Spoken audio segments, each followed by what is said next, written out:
So what we have discovered in 30 years of research, there's 6 main time zones that people live in.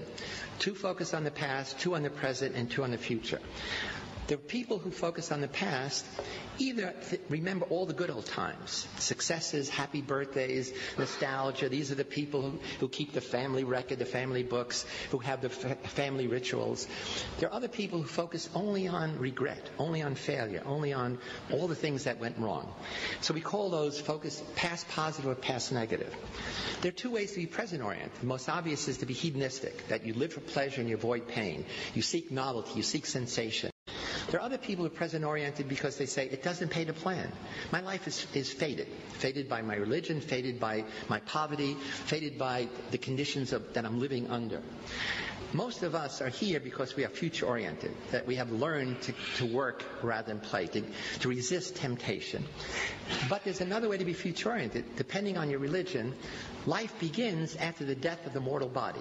To be future-oriented, you have to trust that when you make a decision about the future, it's going to carry out. If you have great inflation, you don't put money in the bank because you can't trust the future.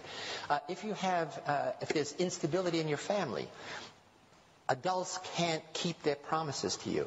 The closer you are to the equator, the more present-oriented you are. The more you're in an environment where climate doesn't change, it gives you a set of imagining sameness rather than change. Protestants everywhere have higher gross national product than Catholic countries, in part because of the Protestant ethic, because of the notion that you work hard to succeed, to demonstrate that you are God's chosen people. My family comes from Sicily, and in Italy there is a political movement called La Liga to cut Italy in half, to have North Italy and South Italy, cut it just below Tuscany. The people in the North say, we do all the work. The people in the South are lazy. They're like children. They want to have babies, have 3-hour dinners, etc. People in the South say, they're not Italian, they're German and Austrian. You know. They eat yogurt instead of pasta. They take their lunch in a paper bag. And in the recent election, the Liga got 14% of the national vote. It turns out it is accurate. We've done research to say people in the North tend to be, on a scale much more future-oriented. People in the South tend to be more past-oriented or present hedonistic. And so my family is Sicilian, and I come from Sicily. I go back every year. I start an educational foundation. We send high school kids to college and set up computer labs. And I'm talking about some of this stuff, and a man comes up and says, I'm a poet. I live with words. And it wasn't until I heard you talk that I realized there's no future tense verb in Sicilian dialect. I said, what do you mean? There was, is, there's no will be. He said, that's why nothing gets done. And I didn't realize it because we never planned. So again, here's how when you have a number of people who share a certain time perspective, then it does come to characterize a nation. In the same way, if you have a Catholic nation where people tend to be present or past-oriented, rather than a Protestant nation where in general people tend to be more future-oriented, it affects you in very profound ways. So there's a wonderful book called The Geography of Time, and it's written by a dear friend of mine, Robert Levine, who's a social psychologist, and he actually literally went around the world doing wonderful experiments. He looks at what he calls the pace of life. See, time perspective is how people divide their own experience into partitions, time zones. Another kind of time orientation is your sense of duration. How much time has expired while you're sitting in a dentist's office before they start drilling? How much time has expired when you've been waiting in line? How much time has expired when you're having fun? Or that's it. So time duration is totally a function of whether you're bored, whether you're excited or not. And what he does is he shows that in different cultures, people have a different pace of life. And you do this very simply. You sit in a cafe and you mark off 100 meters, and as people pass, you start a stopwatch. And you see how fast people walk. You go to a post office, and on a piece of paper you say, I'd like, 3 pounds of this postage, or 10 euros, and you see how long it takes. So he has a bunch of these measures, and it turns out you can identify cultures as different pace of life, and now cities. And he shows in America, you can rank 60 cities according high pace of life and low pace of life. And the ones that have the highest pace of life, men have the most coronary problems. That is, this becomes part of your whole We all begin life as present hedonists. All of us. I mean, at the breast, at the bottle, we want pleasure, we want to avoid pain.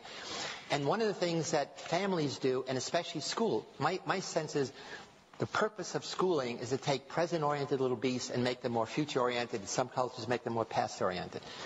In America, a child drops out of school every 9 seconds. This is worse for kids from a minority background, and it's worse for boys than girls.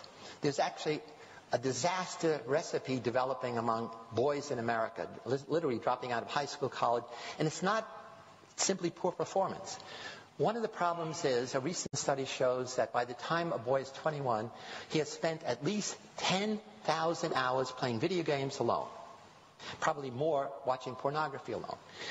And you put that together, it means, A, they haven't learned social skills, emotional, social intelligence, but also it means that they live in a world that they create. They're playing Warcraft, they're playing these other games, which is exciting. In fact, I just heard the other day that these game companies are now going to develop 3D games so that the world will be all around you.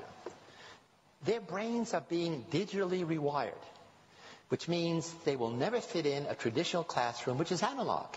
Somebody talks at you without even the nice pictures, meaning it's boring. I mean, you control nothing. You sit there passively. And if you want to change the curriculum, I understand the traditionalists here say we got to go back to reading, writing, arithmetic. Disaster. These kids will never fit into that. They have to be in a situation where they are controlling something, and school is set up, you control nothing. You're passive. School is all about learning, delay of gratification, literally endlessly. All addictions are addictions of present hedonism. Food, sex, drugs, gambling, etc.